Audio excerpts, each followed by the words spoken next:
Corona infection एक pandemic है, लेकिन इस पैंडेमिक एरा में, एपिडेमिक एरा में जो एग्जिस्टिंग डिजीज हैं ऑलरेडी, जैसे cancer, dialysis, kidney failure, heart के रोगी या मैटरनल चाइल्ड हेल्थ, इसको इग्नोर नहीं कर सकते हैं। इसका फॉर्मूला होना चाहिए 3S।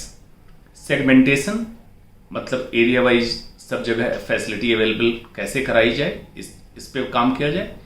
सेग्रीगेशन, कोविड को नॉन कोविड से अलग रखें और उसकी समुचित व्यवस्था इलाज की नॉन कोविड के मरीजों की उपलब्ध होनी चाहिए। एंड सर्विलेंस, अभी भी कोरोना का सर्विलेंस आपको करना होगा, अभी केसेस खत्म नहीं होने वाले हैं। तो 3S की policy, segmentation, segregation and surveillance को इंप्लीमेंट करें।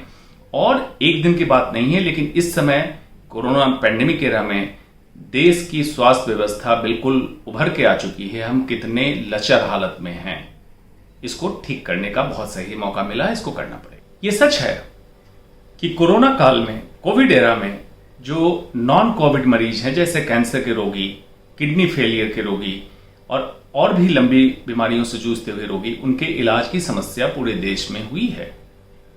2-3 कारण हुए। एक, पहले तैयारी नहीं रखी गई।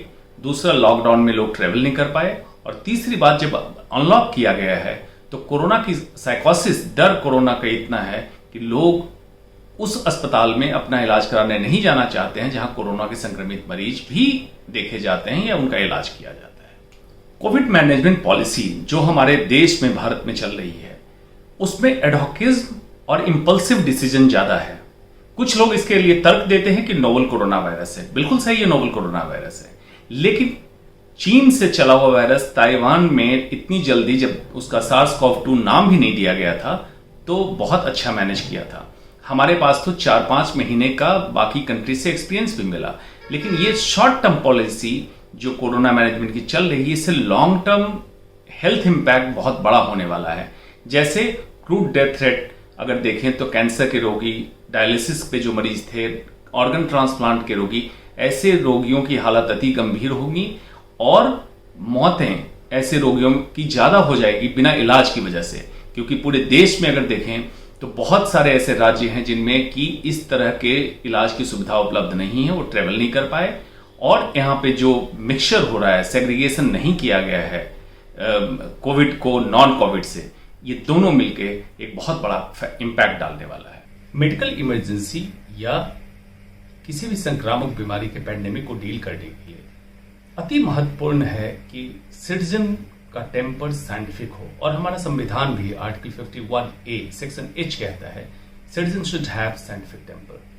पहले क्या हुआ, कितनी अवैज्ञानिक परिकल्पनाएं भारत में चली, सबको पता है, जिसमें मलेरिया एंडेमिक एरिया है, गर्मी आने पे कोरोना खत्म हो जाएगा, ताली थाली बजाने से वायरस डिस्ट्रॉय हो जाएगा और कोरोना की महामारी बंद हो जाएगी। इस तरह के परसेप्शन से एक अवैज्ञानिक धारणा बनती है।